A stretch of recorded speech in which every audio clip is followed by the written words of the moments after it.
PM Narendra Modi के मन की बात कार्यक्रम के 123वें संस्करण में आज अजमेर में भाजपाइयों ने बड़े उत्साह से सुना। इस कार्यक्रम में पीएम नरेंद्र मोदी ने अंतर्राष्ट्रीय योग दिवस की महत्ता पर प्रकाश डाला और बताया कि कैसे देश और विदेश में योग के माध्यम से स्वास्थ्य की चिंता की जा रही है। उन्होंने बोडोलैंड में फुटबॉल के प्रति युवाओं के उत्साह और आत्मविश्वास की बात कही, जहाँ कैंप कप जैसे आयोजन एकता और उम्मीद का उत्सव बन गए हैं। इसके अलावा उन्होंने मेघालय की एरी सिल्क को अहिंसा सिल्क के रूप में बताया, जो विश्व में अपनी अनोखी खूबियों के लिए प्रसिद्ध हो रही है। पीएम नरेंद्र मोदी ने पर्यावरण संरक्षण के व्यक्तिगत प्रयासों की महत्ता पर जोर दिया, जैसे कि वृक्षारोपण और तालाब बनाने के कार्यक्रम। इस कार्यक्रम के माध्यम से मोदी ने देश भर के लोगों को प्रेरित किया और सकारात्मक कार्यों को उजागर किया। इस दौरान भाजपा कार्यकर्ता पदाधिकारीगण मौजूद रहे। आज हम सब अजमेर वासियों के लिए बड़ी सौभाग्य की बात है कि जिस प्रकार पूरे देश के बारे में हमारा भारत विविधताओं से भरा है, हमारी अनेकों संस्कृतियां इस देश में चलती है, उन सभी विविधताओं को, संस्कृतियों को, विचारों को इस देश की पूरी जनता के सामने साझा करने का एक मंच मन की बात का कार्यक्रम माननीय प्रधानमंत्री जी ने पूरे 2014 से चला रखा था। आज 123वां संस्करण हम सब अजमेर वासियों के लिए सौभाग्य की बात है कि उस कार्यक्रम में अजमेर के शहरवासी लाइव जुड़े और प्रधानमंत्री जी सीधा कनेक्ट होने का हम सबको सौभाग्य मिला। मन की बात के कार्यक्रम के माध्यम से निश्चित रूप से नए नए इनोवेशंस पूरे देश में जो चल रहे हैं, प्रधानमंत्री जी के माध्यम से देश की जनता को जानने का मौका मिलता है। आज के मन की बात के कार्यक्रम से जिस प्रकार प्रधानमंत्री जी ने स्वदेशी को महत्व देने की बात कही, व्यापारियों को आग्रह किया स्वदेशी सामानों को बेचें और देश की जनता से आग्रह किया है कि स्वदेशी सामानों को खरीदे। जिस प्रकार देश में 50 साल पहले आपातकाल लगा और 50 साल पहले किस प्रकार लोकतंत्र की हत्या करने वाले लोगों के लिए देश की जनता ने लोकतंत्र को बचाने के लिए देश की जनता खड़ी हुई, इन सब बातों का संस्मरण आज की मन की बात के कार्यक्रम से देश की जनता के सामने रखा। निश्चित रूप से अजमेर के शहरवासी हम सब गौरवान्वित हैं कि आज लाइव कार्यक्रम के माध्यम से हम प्रधानमंत्री से जुड़े और देश की संस्कृति और सभ्यताओं को और विचारों को और पूर्ववर्ती बातों को हमें सुनने का और देखने का मौका मिला। देखिए, आज मोदी जी के मन की बात को सामूहिक रूप से सुनने का अवसर मिला। जिस तरह से भारत की सांस्कृतिक समृद्धता, भारत सांस्कृतिक दृष्टि से कितना समृद्ध है, यदि उसके साक्षात दर्शन करने हो तो हमें मोदी जी के मन की बात को सुन लेना चाहिए। किस तरह से भारत बदल रहा है, नया भारत कैसे बन रहा है, भारत आर्थिक दृष्टि से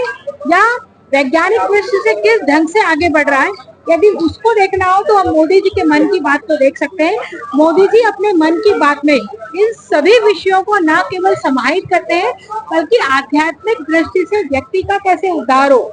माननीय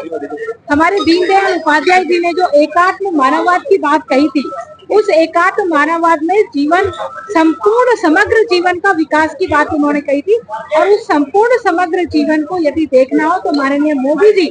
के द्वारा मन की बात में वो समग्रता का दर्शन होता है। जिस तरह से वियतनाम की बात हुई, धार्मिक यात्रा की बात हुई, पर्यावरण संरक्षण की बात हुई,